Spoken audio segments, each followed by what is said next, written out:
Okay, so one of the topics that we had to skip that we're going to go over now is parametric equations and parametric functions. So the gist of a parametric function is that you can represent functions of x and y, or one function, implicitly using a parameter, using a third variable that links the other two. Most of you did this in physics, and we'll get to that, but the idea is this. So far, we've examined almost exclusively functions of the forms y equals f of x and x equals g of y. When we're doing things normally integrating with respect to y, we use x equals g of y. And almost all the formulas we developed require that functions be in one of these two forms. The problem is that not all curves or equations can be expressed in one of these forms. Y equals f of x can really only be used for functions of x where they pass the vertical line test. X equals g of y can only be used for curves that pass the horizontal line test. So what happens if you have a curve like a circle, or a curve that kind of doubles back on itself? Well, we have other ways of dealing with these. Just as an example of a type of curve like that, consider a circle, radius r, center of the origin. The equation of the circle is x squared plus y squared equals r squared, which can't be written as y equals a function or x equals a function, because they're not functions. At just about any single x value except the endpoints, and at any y value except the endpoints, your relations will have two different values of x or y because it's symmetric about both x and y axes. So we could write it as plus or minus, but that's not a function. It's really made up of, when we do plus or minus, two different functions. For our functions of x, we deal with the top and bottom of the circle. For our functions of y, we deal with the right and left portions of the circle. So just to give you an idea, not all curves can be written explicitly as functions of x or functions of y, and we shouldn't expect them to be. And in fact, there are many curves that can be written down as a single equation in terms of only x and y. So to deal with some of these problems, we introduce parametric equations and parametric functions. Instead of defining y in terms of x, y equals f of x, or x in terms of y, where x is just g of y, we define both x and y in terms of a third variable, usually t, called a parameter. This is done in the following way. We have x as a function of t, and we have y as a different function of t. Notice that the f and g are different. So each value of t defines a point, x comma y, which are themselves functions of t. That can be plotted on the xy plane. The collection of points that are obtained by letting t vary through all possible values is the graph of the parametric equations and is called the parametric curve. So why would we want to use this? Well, so one of the best examples is physics. So let's pretend there's a bug crawling on the page. And here I have a little bitty bug, but our bug could be bigger. And let's say that our bug starts, crawling on the page. It's, kind of crawling around all over the page. And note already the path the bug took. It already backed over itself going from left to right, and now it backed over the path going up and down. So this couldn't be represented as a function at all. So, it's kind of going all over the place. So if I were to have my bug kind of go around and around and around, like so, without running out of ink,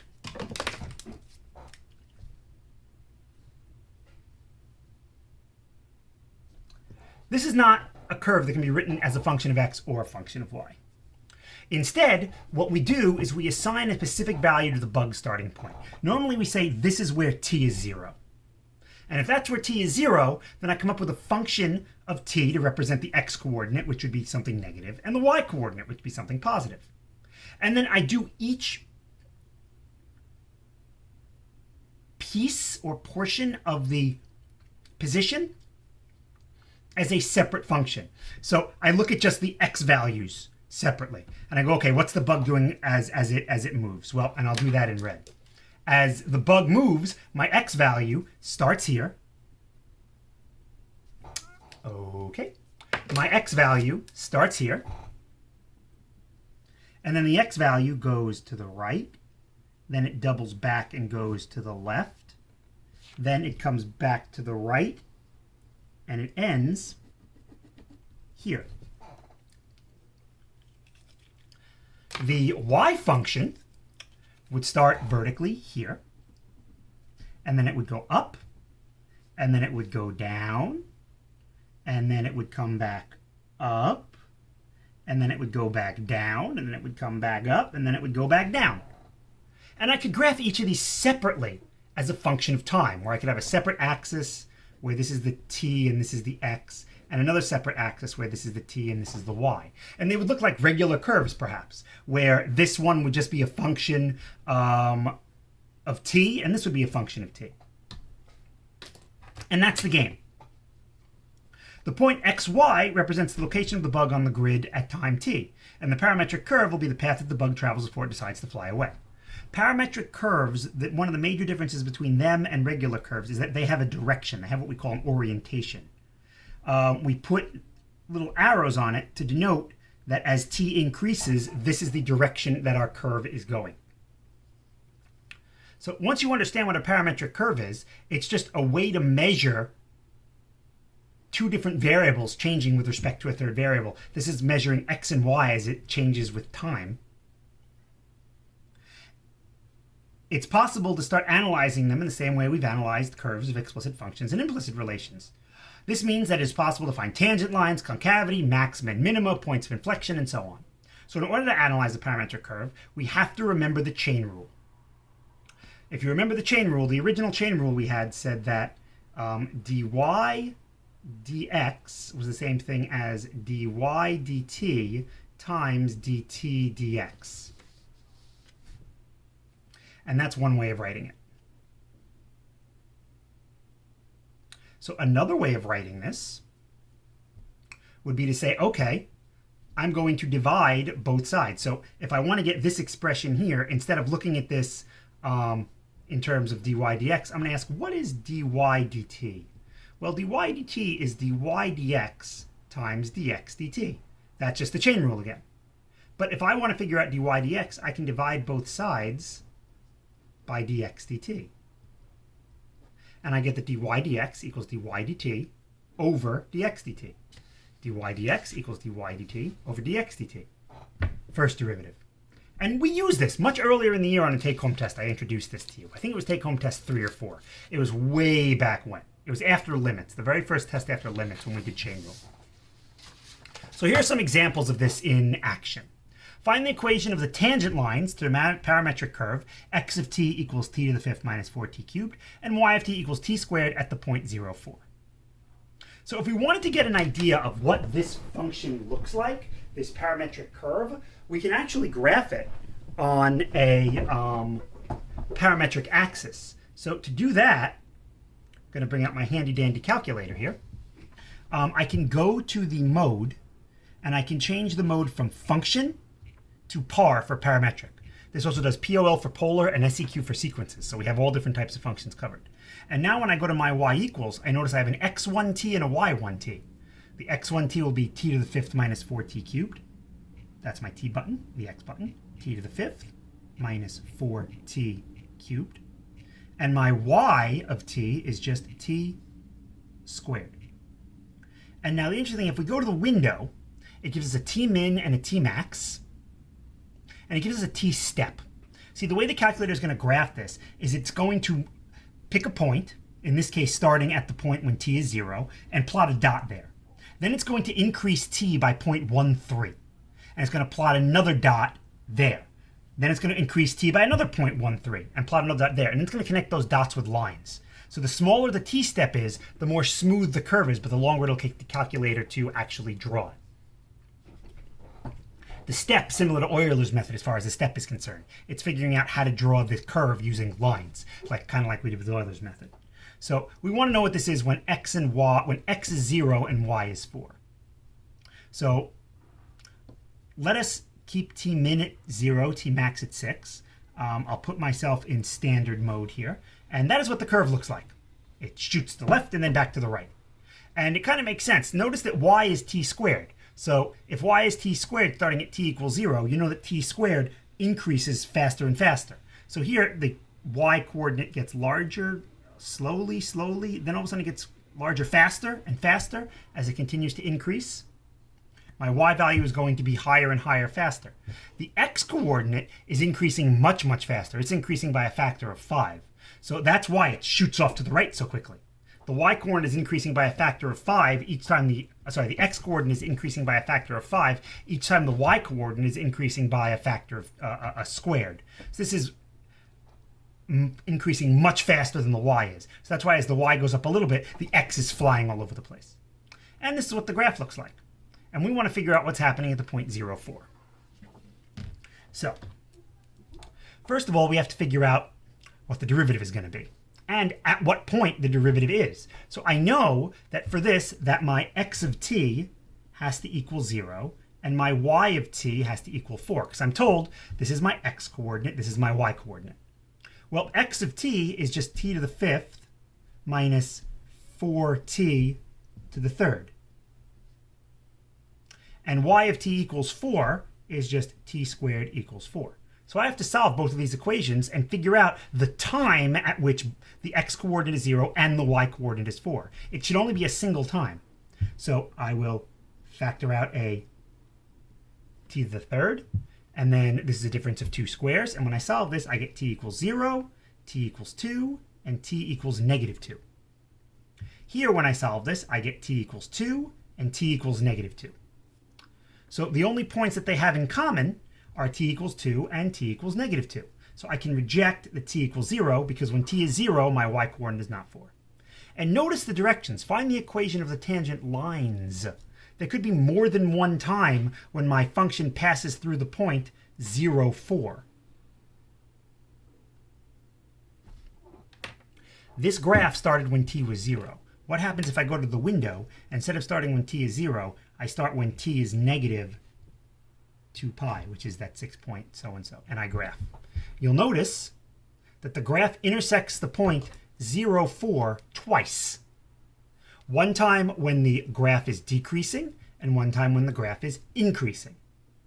So I should expect there to be two different tangent lines, one with a negative slope and one with a positive slope.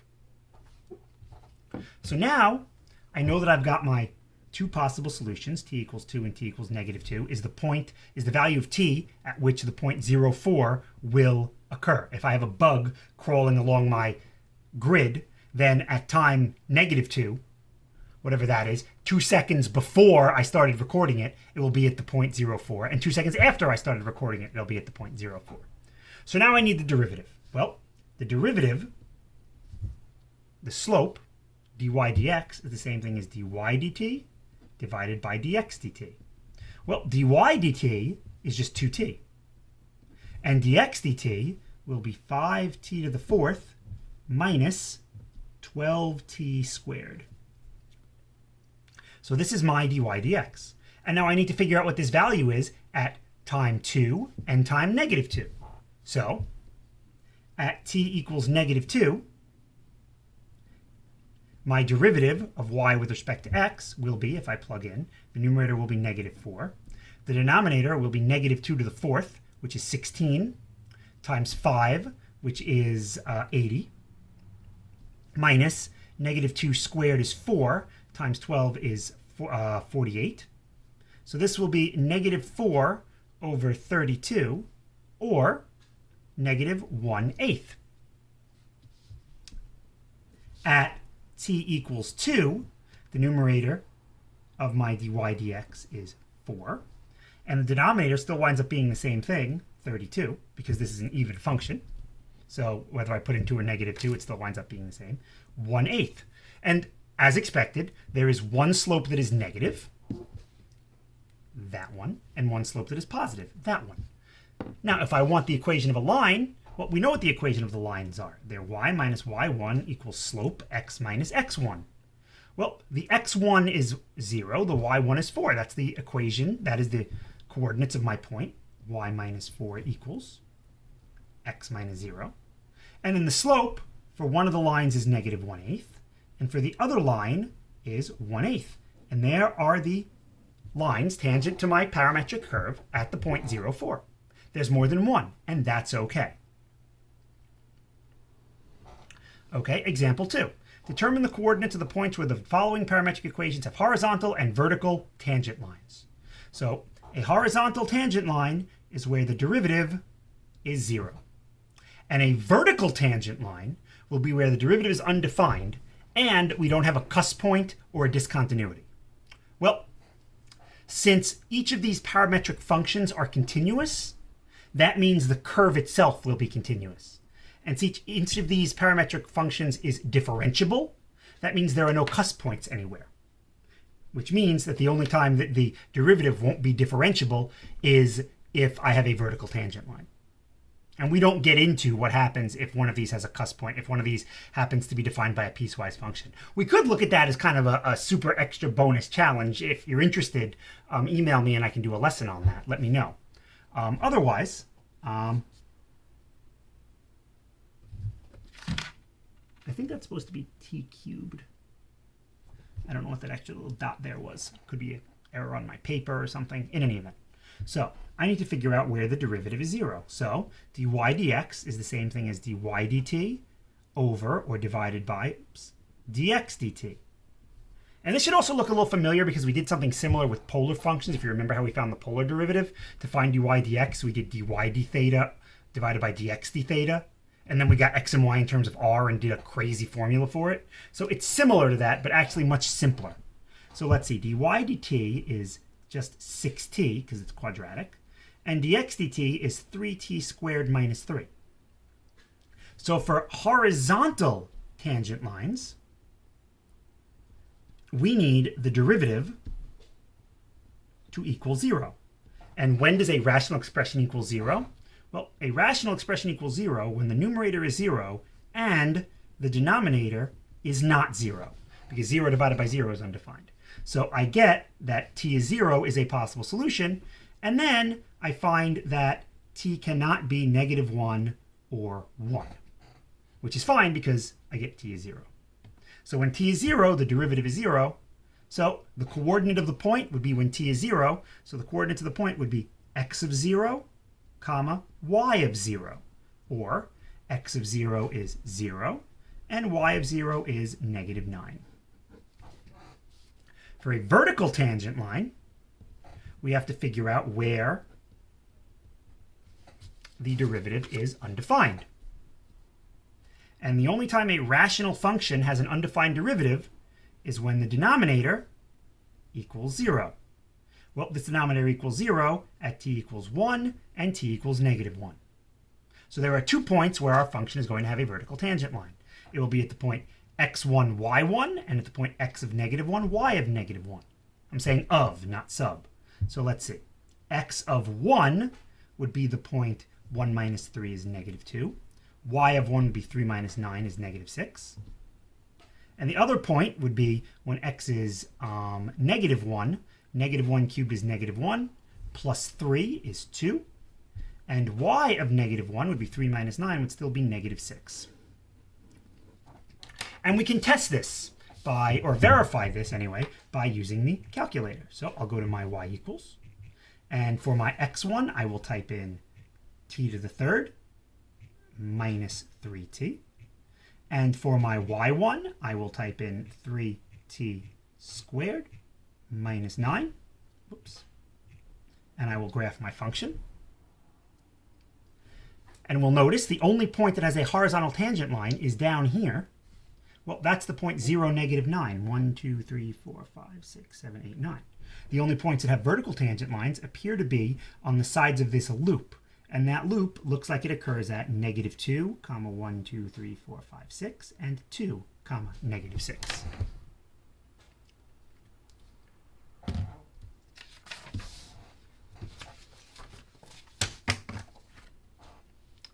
Using the chain rule on the first derivative, it is possible to obtain the second derivative of y with respect to x. The second derivative of y with respect to x is not what you think. It's not take the first derivative and differentiate with respect to time again. We need the derivative of the first derivative with respect to x. The derivative of the first derivative with respect to x. Remember, to get y prime, we differentiate y with respect to x. To get y double prime, we differentiate y prime, which was the derivative of y with respect to x. This is the same thing as y prime. And if I want the second derivative, that would be the derivative of the first derivative with respect to x. Well, the first derivative, here I'm just plugging in, is dy dt divided by dx dt. And now I can use a similar chain rule on this. I'm going to differentiate the numerator with respect to time, and I'm going to differentiate the denominator with respect to time. In the same way, when we had dy dx, I differentiated the numerator with respect to time, and I differentiate the denominator with respect to time. Here I'm taking this and differentiating it with respect to time, and then I'm taking the denominator and differentiating it with respect to time. This is one of the single most confusing concepts that students find, because they just want to take the first derivative and differentiate with respect to time. But when we're talking about the second derivative and analyzing curves, it's the second derivative with respect to x, not t.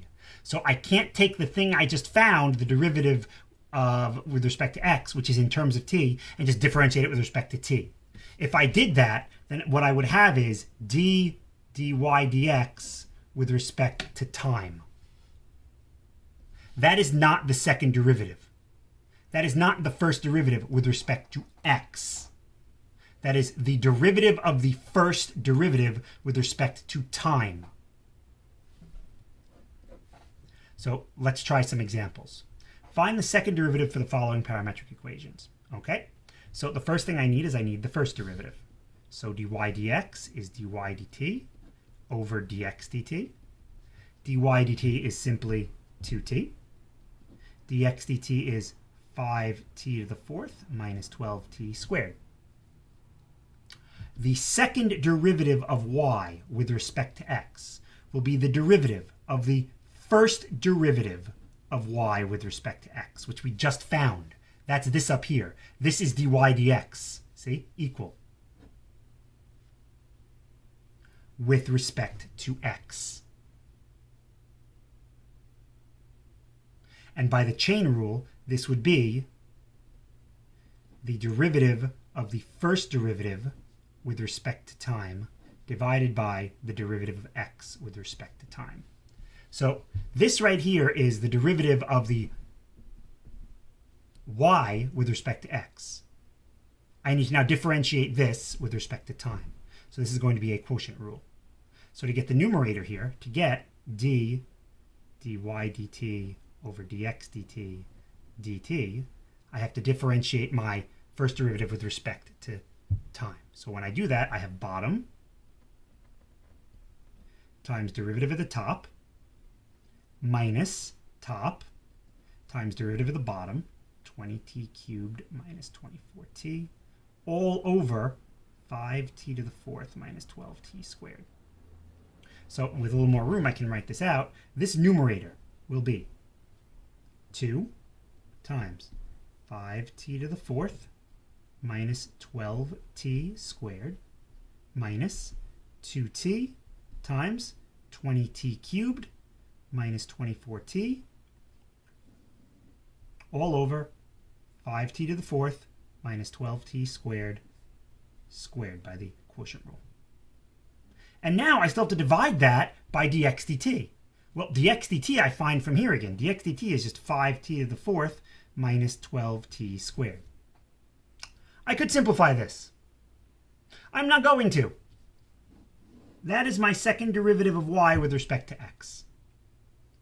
This is what I would have to use to find concavity and points of inflection. Determine the values of t where the curve represented by the following parametric equations is concave up. Then find the values of t for when the curve is concave down. Okay, so I need the second derivative. So to do that, I first need the first derivative. That's dy dx, which is dy dt over dx dt. dy dt is 7t to the sixth plus 5t to the fourth, and dx dt is just negative 2t.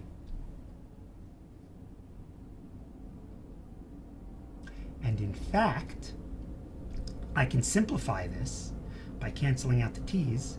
Negative 7 halves t to the fifth minus 5 halves t cubed, noting that t cannot be 0 because I was dividing by 0. And this is going to be much easier to differentiate for the second derivative. So to find the second derivative of y with respect to x, I differentiate the first derivative with respect to x. To do that, I differentiate the first derivative with respect to time, and then I divide that by the derivative of x with respect to time. So the derivative of the first derivative with respect to time right here, I can just use power rules, is negative 35 halves t to the fourth minus 15 halves t squared. And then the derivative of x with respect to time is just negative 2t, which I can now simplify again to 35 over 4t cubed plus 15 over 4t, where once again t cannot be 0. Now I need to figure out where the function is concave up and concave down. Same game as before. I find values of t where my function, my second derivative, can change sign. And that will only occur by the intermediate value theorem, where the second derivative is 0, and then I'll test. Or that will occur where the second derivative is undefined. So I already know where the second derivative is undefined. It's undefined at 0, so I'll have to test that. And then I will set my second derivative equal to 0. And I can multiply everything by 4 and divide everything by 5 to get a better equation. And when I do that, if I multiply basically everything by 4/5,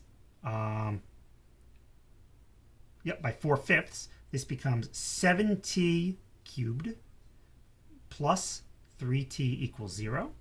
And now I can factor out a t to get 7t squared plus 3 equals 0. T equals 0 is a place where the second derivative is 0, but it's not. It's undefined there, so I have that anyway. 7t squared plus 3 equals 0 is undefined. There is no solution to it because I'd have to take the square root of a negative number. So the only place is t equals 0. So, like we've done in the past, let's test values of my second derivative. If t is greater than 0, I have some positive number. That would leave this whole thing being positive.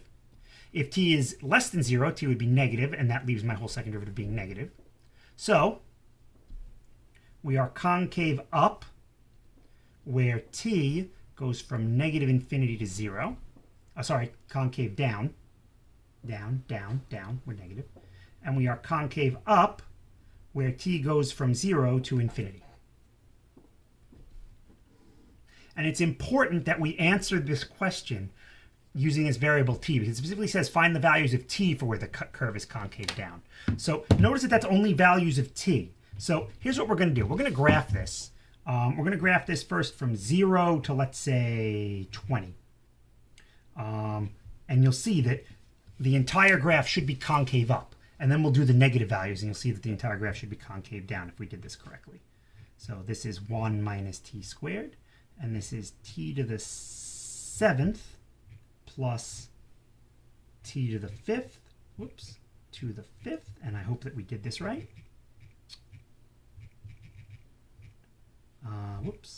T to the 5th, okay. And now let us graph, and this entire graph should be concave up. And sure enough, it is. All concave up. There isn't that much there. Maybe we can zoom fit. I'm not sure how zoom fit works with parametric equations. Oh, there we go. Look at that. Always concave up. Now if we change the window so that we go from negative 10 to 0, and if I zoom fit, I guess it changes the window, but the idea here is this should always be concave down. And sure enough, it is. So I can't talk about what x values my function is concave up or concave down. And the reason that I can't do that is because if I graph this from negative 10 to 10 for values of t, you're going to see that there's more than one x value where the graph exists. So there's more than one behavior at a given x value. On the bottom part, the graph's concave down. On the top part, the graph's concave up. So if you said, oh, what about this x coordinate? Is the graph concave up or concave down there? I would tell you, well, it depends on which piece you look at. So we don't normally ask for intervals of x and y where the graph is concave up or down. We could ask, what is the concavity of the graph at the point negative 3, 7? I would have to find the t, like we did earlier, that represents an x value of negative 3 and a y value of 7, if it even exists.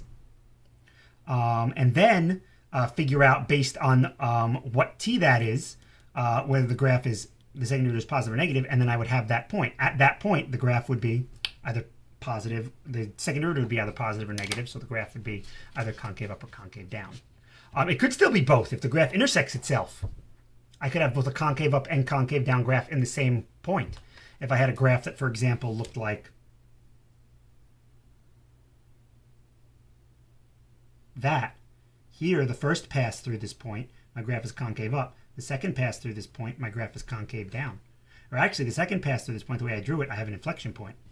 So, and that's all we're going to do with parametric functions for now. The next lesson, if you want to get a quick peek, is going to be on how they apply to physics and dealing with parametric functions as vectors. And we're not really going to get into the vector thing. I'll very briefly go over it. But the idea is that you can represent quantities using vectors. They're just ordered pairs with a direction. So in the same way that our parametric functions have a direction on the graph, we just look at the point and we ask ourselves, what's the direction at that point? And that's pretty much how it goes. So, yeah, that's it. And this gets the Cetron seal of approval. Thanks for watching.